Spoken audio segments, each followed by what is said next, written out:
Good morning, or whatever time of the day it is. I keep saying that. I don't know when you might be watching this, but anyhow, I'm glad that you're here. I'm glad that you're sharing this time with us. Today I want to talk to you just a little bit about redemption. You know, I heard a story about these inmates who were working along the side of the road, and they were doing cleanup and all that kind of thing.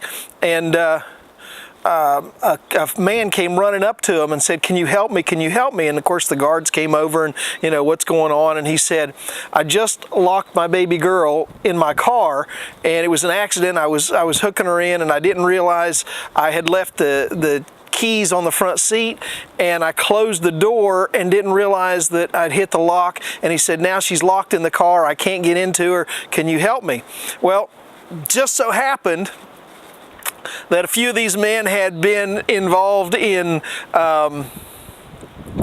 inappropriately acquiring automobiles in their early careers, and that's what they were in jail for. They had been car thieves, and so they went over and somebody grabbed a coat hanger and a Chevy Tahoe. Whoa, here comes some wind. A Chevy Tahoe is not an easy thing to break into, but in just a matter of a minute or so, they had broken into this Chevy Tahoe, and the guy went over afterwards, and he's thanking these guys who were career criminals. He said, "Who's to say that God can't take things that were bad and turn them around for good?" And the Bible tells us that that's the way it is, that God can take things that people intended for bad, that man intended for bad, and make them good. It also tells us a lot about redemption. The Bible says, let him who stole steal no longer, but rather let him labor, working with his hands what is good, that he may have something to give to him who is in need. It says, take your gifts, take your talents, and when it doesn't matter that you've done bad in the past, doesn't matter that you've done something wrong in the past.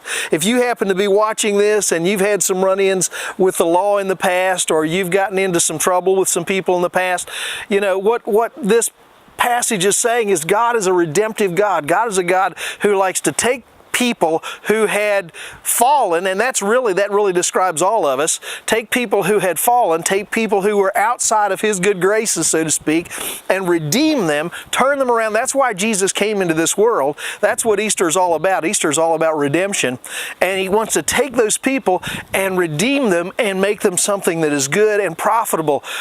Take the skills that you have. Who'd have thought that car thief skill, the skills, I can talk here in a minute, the skills of a car thief could ever be put to good use. But you can take the gifts, God didn't give you gifts and abilities so you could use them to do harm or to do wrong or to do sin. God gave you those so you could do something good and something wonderful and something that builds other people up. And so I want to encourage you today, if you've had some difficult times, if maybe you've fallen, if maybe you're down out. I talked to a girl just the other day. She had been all messed up in meth and all that kind of stuff, and now her life was completely turning around, and she was focusing on a relationship with God, and God was giving her another chance, as He always does. And she was making the most of it. So if you're having a hard time, you're watching this and you're having a hard time, whether it be you've had a falling out with some person, or whether it be you've had a falling out with God, I want you to know God is always there, and He's always ready to redeem, and He's always ready to give you that other chance if you'll just reach out to Him and accept it. So take those gifts and skills that God has given you and let God use them for good. Hope you have a great day today. Hope God blesses you full of blessings. Have a great day. Whoops, I got to get to my right screen here. Have a great day, and I just hope that you take the opportunity to let God use you today in a way that will glorify Him. God bless you.